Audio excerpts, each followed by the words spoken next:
Going live. Would you believe it?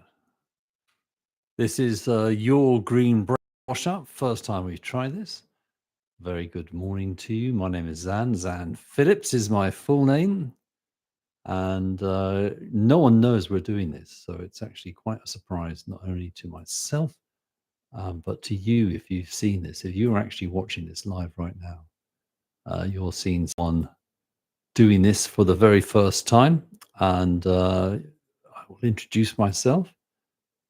I'm the host of Your Green Breakfast, which we've just done on Voice FM. Do it every morning from 7 until 9 o'clock.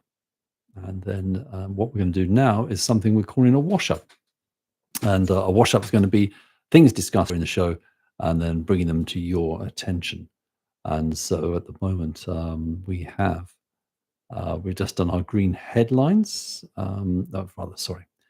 During the show, we do 3 news stories, one from a local news story, one that's sort of reasonably national, and then something that is international. I mean, depending on what we find. Hello. But at the moment, we've got a story from the Daily Echo written by Natalia Ferrero, talking about how clean the sea is. So a lot of people in the UK go on a Boxing Day dip. So Christmas Day, then Boxing Day, and they go out for a swim early in the morning, usually in swimming trunks. Of course, some people go in wetsuits and caps, glasses, and then you see them going in, coming out all excited and refreshed. But of course, a lot of the water around our coasts, no matter where you are not good for swimming in. So the story in the Daily Echo had people, various beaches that you could go to. Milford-on-Sea in the New Forest, Eastney in Portsmouth, a couple of good ones spotted by the Environment Agency, and Calshot, Milford-on-Sea and Leap are the ones for the New Forest. And if you're in Southampton, which doesn't actually have a sea, what it has, as you can see behind me, it's got a river. It's got 2 rivers, in fact. The 2 rivers meet, and then it goes into Southampton Water, and then that goes out into the Solent, and the Solent goes around the Isle of Wight. It's very good, actually. I'm quite enjoying this. That goes around the Isle of Wight. So this sort of cup-like thing, and this here is Southampton Water. So you've got Calshot, and then you've got Leap, and then Milford-on-Sea down this bit here, and then down this bit, which is really to the south of the Isle of Wight. You've sort of got Hillhead, Lee on the Solent, Stokes Bay, and then you go to Gosport, and then you go to Portsmouth, and then you're going down to West Whitby and stuff like that. So down here, Lee on the Solent, Hillhead, Beachlands, West Central, East Stoke and Havant, all receiving an excellent from the Environment Agency. Eastney and Portsmouth and Stokes Bay and Gosport are rated good. However, there's 2 sites currently advised against bathing, and that is Southsea East in Portsmouth and the River Avon in Fordingbridge. And then we moved on to another story, which was from the Cool Down, although they're taken theirs, this from the Irish Examiner. And this was about Ireland's central bank warning that climate-driven economic instability is no longer a future concern. Instead, it's already reshaping the country's financial system. What is climate-driven economic instability? Well, according to the Irish Examiner, who wrote the original story, the central bank and the Climate Change and Advisory Council reviewed Ireland's preparation efforts and found a widening gap between rising climate risks and the current national investment. Climate-driven economic instability refers to the financial disruption caused when climate impacts, such as storms, flooding, heat waves, and erosion, damage infrastructure, interrupt business activity, and increase public spending. Extreme weather slows down work and raises insurance premiums. So therefore, they have to start thinking now about adaptation. And so we went on to discuss in our Green Focus the difference between adaptation and mitigation.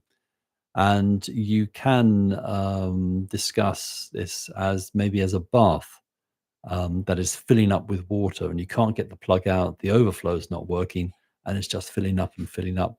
What are you going to do? Well, adaptation means that you get a bucket and you start transporting the water from the bath to the sink or to the toilet, or you start putting towels around the edge, hoping that that's going to stop the water flooding out. And that's adapting. Adaptation. You're adapting to the situation. Mitigation means you put a stop to it. You either fix the tap, or you fix the plug, or you make the overflow hole bigger, but you do something about it. And generally, switching off the tap is the main thing.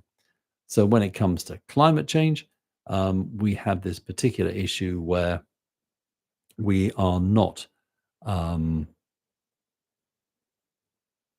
doing any, well, the mitigation we're trying to do is not enough.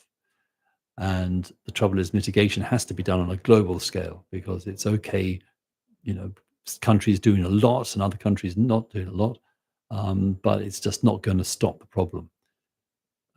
Adaptation is something that happens in a local level.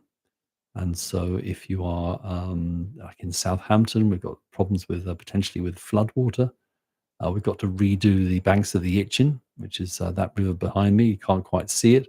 I think it is when you go down that way.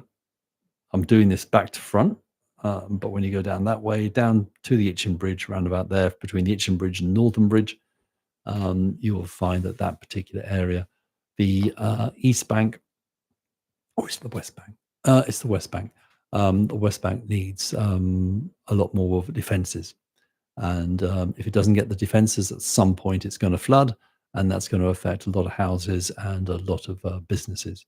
Also, the two bridges coming into the city is quite an important point for people to get in. And if those bridges go, I don't know what we're going to do.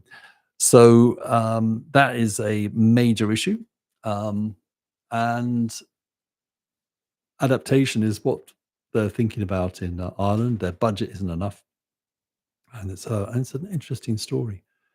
And the other one was from the BBC, that schools in Delhi and surrounding areas have moved classes online, and construction's been banned as the Indian capital grapples with hazardous air quality. And this is interesting from my perspective, because we've started doing the pollution forecast in Southampton. And so I'm reading through this story and I'm seeing things that I really understand now, like PM 2.5, particulate matter 2.5, virulent form of pollution, will go straight into your lungs, straight into your bloodstream. Nothing's stopping it. And PM 2.5 in India is 30 times the limit recommended by the World Health Organization. So we had a look at what the World Health Organization was saying was the limit, and we found out that Southampton currently is at the annual average of PM 2.5 today. To the pain point for each day is 15 micrograms per cubic meter. The average should be around about 5.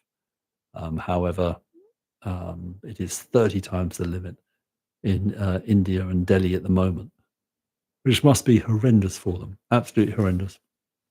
So those were our 3 stories this morning. Our green focus was about mitigation and adaptation. And therefore, we come here and we have a chat and see what other people are thinking. And then we will take the thoughts and hopefully bring them into tomorrow's show, so we can find out and then just carry on the ball rolling. It's more like a chance to let off steam. For here, there might be an opportunity for someone who's going, disagree, don't believe in it, thank you very much. And there's others going, yeah, but perhaps we could think about this, perhaps we could do this, get some solutions going. The other point was that there's the survey, this very important survey. 80% of the public thinks something should be done about climate change. But my theory is that 80% of the public don't realize that 80% of the public wants something done. They all think it's just them. They've been siloed into thinking, well, it's just me, I'm an individual, we can't do anything. And no one else seems to think like that, because no one's in the streets. There's very few people protesting. There's very few really keen environmentalists getting onto the streets and being active. So that's the issue we have. Everyone wants something to be done about climate change, but no one realizes that everyone else wants something to be done about climate change. These are the kind of issues that we will be tackling during the wash up after every Your Green Breakfast. So my name is Xan. I'm the host of Your Green Breakfast every Monday through to Friday, and look forward to having your company tomorrow in another wash up. Cheerio.